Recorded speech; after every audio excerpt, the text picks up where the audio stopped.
Why hello there internet, my name is John Jags, and I want to show you how I created this little animation using Cinema4D. Now the benefit of this workflow is that I'm using the MoGraph module, so I'm able to animate, what is it, like 4 game board pieces, 10 pieces, 12 little dinosaur pieces, and like 27 tokens in a scene with like 7 keyframes instead of, okay, there's what, 50 pieces, 100 keyframes? That seems like a lot. So let's talk about how to use the MoGraph module in Cinema4D.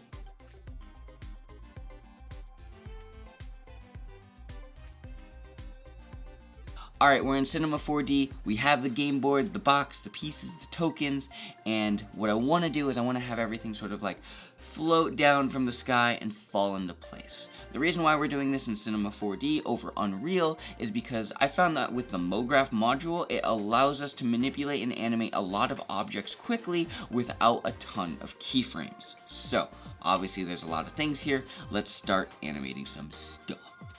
We click on the game boards here, and what I want to do is have these sort of like float down from the sky. So we're going to go to MoGraph with our game board selected, and we'll hold Alt and then click on Fracture, and that will put the game boards into a fracture object.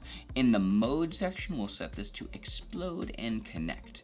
And now what we have to do is go to MoGraph once again, Effector, Plane, and we'll drag this down just to stay organized, and we see that the game boards are in the sky. So we'll say first, actually, we'll call this gameboards.plane, and we'll go here, and we'll go to gameboard.fracture.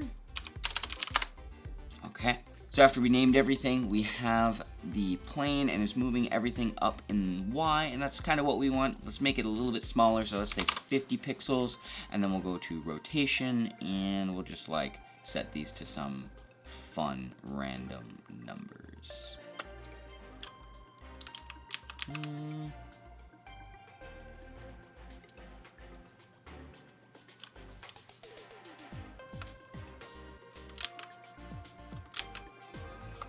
Yeah, that's okay.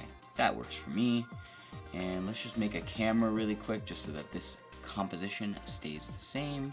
So now we can just move around our scene and see what's happening. Okay, obviously we got some clipping. So what are we gonna do? First, we're going to click on the plane, and then we're gonna add a deformer. We'll go here, and I like working with box deformers because then I know it's very easy for me to visualize where the effector is happening. It's basically anything inside the box is gonna be affected by the effector.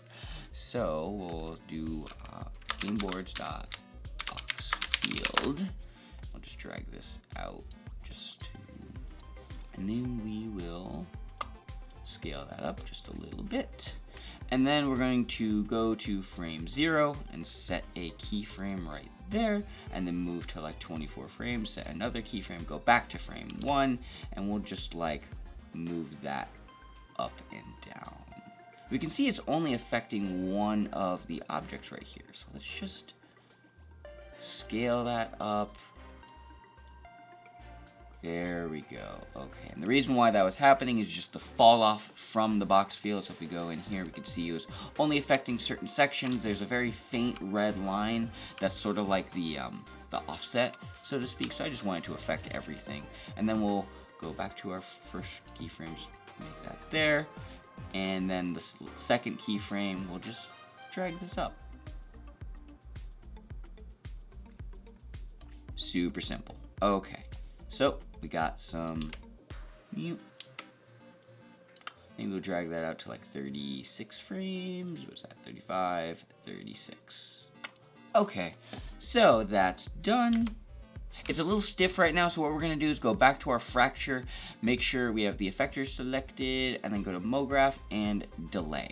And what that's going to do is give it a little bit of easing. So we'll go to keyboard.delay, and then we will go to the fracture, make sure that delay is in there, go to the delay, and then the effector, set this to like 75%. And then if we can zoom in here just a little bit, we can observe it just falls into place a little bit cleaner. It just feels a little bit more natural. Okay, so that's done. Let's move on to the tokens. So I have all my tokens right here, board tokens. Let's just get everything in the same spot. Token, token, token, token. And then we'll hit Control Alt G, excuse me. And then we'll call this tokens. And we will literally just take all of the plain stuff and whatnot and just duplicate that and put that above the tokens. And we'll just move that T-Rex up there, organize our files, and we'll call this tokens.plain. We'll call this tokens.boxfield. We'll call this tokens.delay. Cool. Now we're going to go into the tokens, and we'll go to MoGraph, and then hold Alt, and then drop that into a fracture object. So now all the tokens are in there, and we'll go to the fracture, and call this tokens.fracture. And we will go into the effectors, and we will just start dragging the stuff that we just made and duplicated. And boop. And then go into the plane, and then go to the fall off, and delete that first box field, and add the tokens box field. Cool, so now with the tokens box field selected, we see our keyframes here, they're at 0 and 36. But I want these to offset a little bit. So let's say we'll put this first keyframe at frame 8, and then this second keyframe at 42, excuse me. And what I'm going to do now is I'm going to go into the plane, and I'm going to actually increase the parameter. So we know that the tokens were, or the game boards were up at 45 centimeters, so we'll just zero out the rotation so there's not a whole ton of clipping, and just bring these up even higher. So like maybe, sure, 128 is fine. And let's just see what happens there. Let's just play that back. Okay, not bad at all. Now what I want to do now is, instead of having the box field go up and down, I want to have it move from left to right. So we're going to go to that first keyframe, and we're going to delete that last keyframe actually, and we're going to select that first keyframe and just scale it up just a little bit more, just so that we have enough space. And then we're going to go to frame 42 again. And then we're going to just drag the box field for the tokens away. Goodbye. Goodbye. And now, in theory, that should bring everything down. And now it just needs to be offset just a little bit more, so that it's not clipping with the game board. So,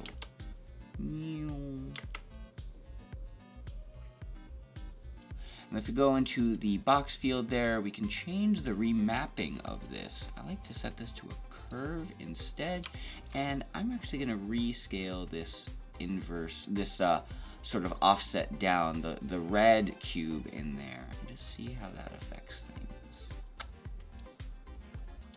Tokens fracture. Let's take a look-see. Boop, boop. What I'm trying to do now is basically get the effector to only affect a certain section of it, so they sort of like cascade and fall down into place. So let's just see what's happening here.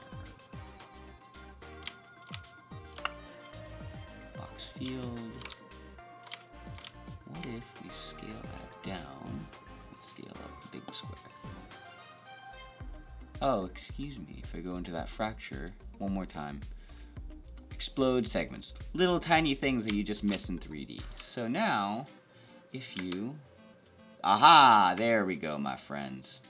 So now, if we look, we can see that the tokens have a little bit of like a staircase cascading effect. There we go. That feels good, that feels nice, I like that. So, let's change the box field just a little bit more. bring up that offset, maybe squash it down just a hair. And the reason why I'm doing that is because I want these to come down and have the gap, the separation in the cascade sort of fall into place. There we go.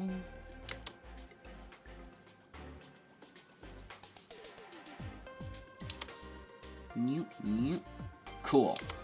Not bad. I'm pretty stoked with that. Now what we're going to do is do the game board pieces. So we'll just bring the box up there. And then we have these. Alt-G, we'll just call this game board stuff. We'll call this the token stuff.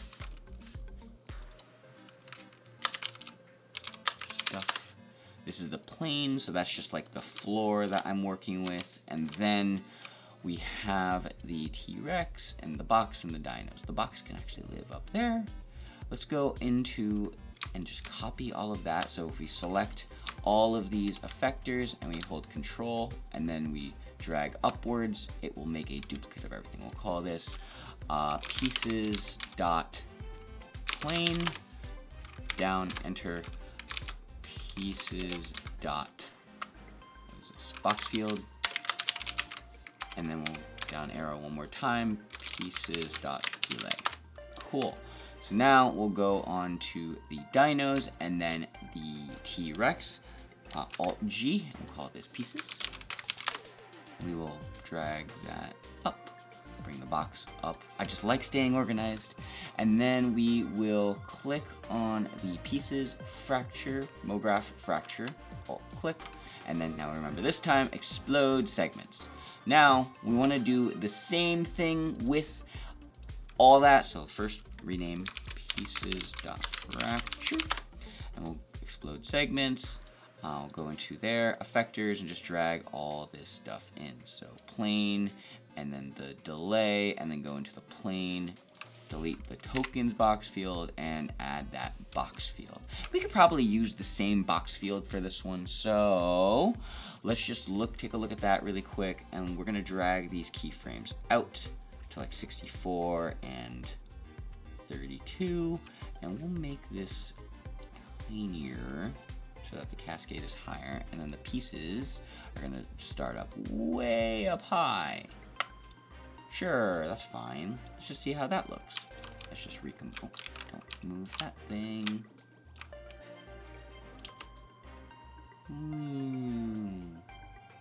Okay, and the reason why these little green guys are starting over there, or the yellow guys, I'm sorry, I'm colorblind, is because that box field is actually too small. We can see that the box field is not actually within, or those pieces aren't within the boundaries of the box field. So let's just scooch that out, scooch that up just a little bit more, and that should, in theory, there we go. Boo. Cool, okay. Now we have all the pieces moving. Let's just go to the box, and just for convenience, because it's just one thing, we can move those little null, that single null on the box. We'll just set a keyframe at frame 0, and then keyframe at what, like frame 16, and then we'll just move that guy up and rotate. Oop. And then we'll go into that F curve. You right click on that, go to F curve, and we'll just really set a nice ease on that. And then we'll just scooch that in just a bit. And let's see how this looks so far from the main camera that we're going to be using. Not bad.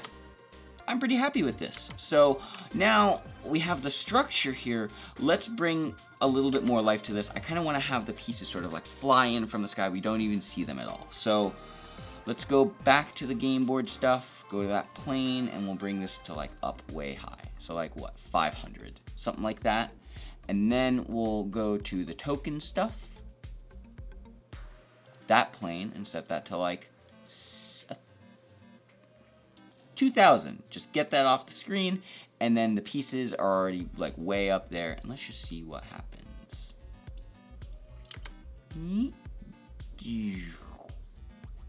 Sweet. I like that. That feels good to me. It looks pretty good, and it shows all the components of the game. So let's add a camera movement really quick, and then we'll bring this into Unreal. So I want to click on this camera, and I like working with target cameras, 2-node cameras. You could stop playing that. You could either click on the camera and do target camera, or if you make a null object, if you hold this null, we'll call this target, and then you right click on that camera, animation tags, target tag, and then you drag the target into that there. Now the camera is looking at that target. So I actually want to move this target around just a little bit. Let's actually look at the box. So if we hit middle mouse or the scroll wheel mouse button, it will give us our 4-up view, and we'll just put the target on that box. And then I actually like working with 50mm cameras, so let's just do that. And then bring that target up just a hair. Boop, boop. Okay. And we'll set a keyframe on the camera and the target. We'll just bring that, and then to frame 32. The target, let's say we want it to look at some of the pieces, and then the camera, we'll scooch it out just a little bit. And then that target, we can maybe move slightly to the right if we're looking at it from the front view. And then let's actually go to the camera. If we click on composition, we can click on grid, and that could help us just move things around, get a nice composition with everything. I actually want to scooch. Oh, come on. I just undid that.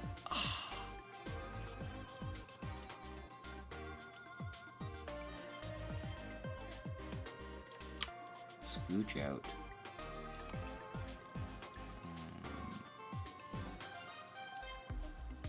Okay. Keyframe. Bam. And camera. Scooch that out. Keyframe there. Okay. How does this look now?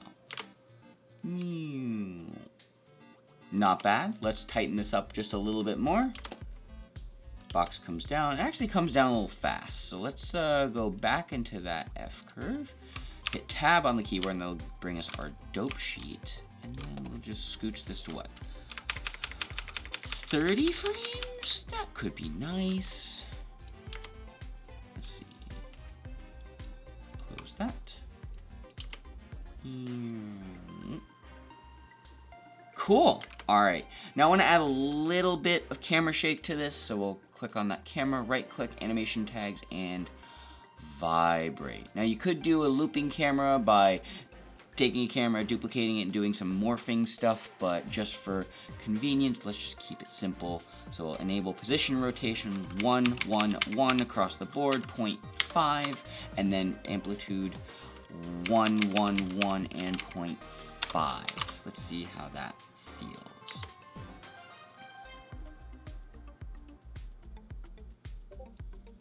Maybe a touch more. 3, 3, 3.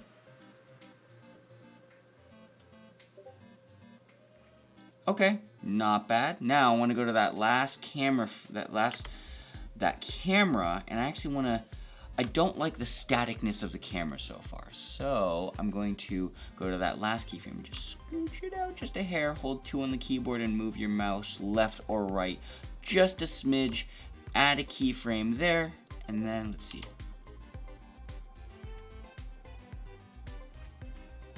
And now that vibrates actually a little bit too much, so let's go back to 1, 1, 1. Maybe set this to 333. And I can see at frame 1, we're getting a little bit of those tokens there. So let's go into that plane. Just maybe scooch that out. Or maybe for the box field, we can just, if we leave our main camera, scooch that out. No, that's not going to affect it. Let's just go back to the plane. Boop.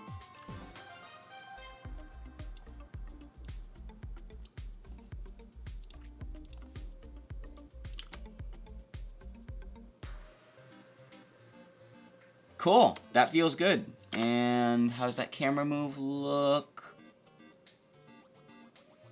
Yeah, I'm pretty happy with that. This is a cool little ad, and yeah, the last thing I do want to check is if this is going to be exported in 16:9. I also love making the ads that I make kind of work with a center composition, so I'll just go up to my render settings here and set this to what, 1080 by 1080, and just take a look and see how that would work if I were to export. Okay.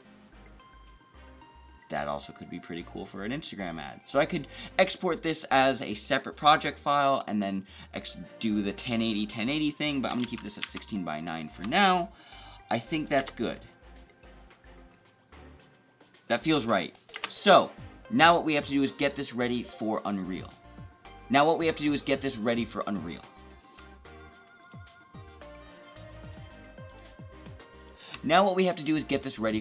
So to do that, what we're gonna do is we're gonna hit Control D on our keyboard, and that will bring up the Cineware options. Just check everything. Just check it. Just make sure it's on. That allows us to bring this stuff into Unreal. We'll save that. Project settings. I typically like working at 24 frames per second because that's the most filmic and cinematic. You could do 60 frames because Unreal is real time. We're working with 144 frame composition project file because this is a 6-second ad. So 24 times 6 equals 144. There you go. We're good. Last thing I always like to make sure is just set this to 24 frames. I export in 4K or 3840 by 2160, but whatever floats your boat. Let's bring that down, save that, go to our start menu and click on Epic Games Launcher. We're gonna open up Unreal now. Alright, thank you very much for watching this tutorial on Cinema4D. I hope you learned something. I use this all the time in my workflow between Cinema4D into Unreal, and it allows me to just work quickly, get some cool looking stuff, and create little ads like this or even these board game commercials. I hope you learned something. If you did, let me know in the comment section down below. If you didn't, feel free to roast me in the comments section down below. Let me help you. I want to figure out what I can do to better help you understand what we have going on here. And hit me up on Instagram at JohnJagsNE. Hit that like button. It lets me know that I'm creating valuable content for you. And if you want to stick around for the party, hit that subscribe button.